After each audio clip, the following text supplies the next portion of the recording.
Belki çok incitmişəm sevdiğim insanları, belki çok aldatmışam can diyen cananları.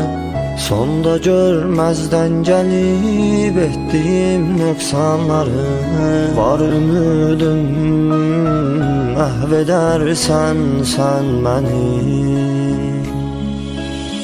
Bilmez idim dert verer derdimin dermanları, günceler peşman olar nefsim.